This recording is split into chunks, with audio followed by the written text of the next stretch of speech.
I've been working on this game for like 30 minutes already. It's like a demonology type of horror game, kind of. You know the game Demonology? These are my skill. Oh, frick, I should have shut it up. But that's okay, because I'm going to test it out with you guys.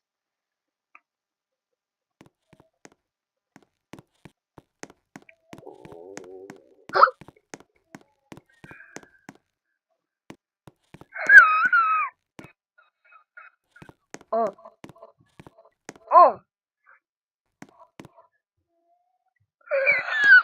Yeah, that's kind of all I have. Get away from me.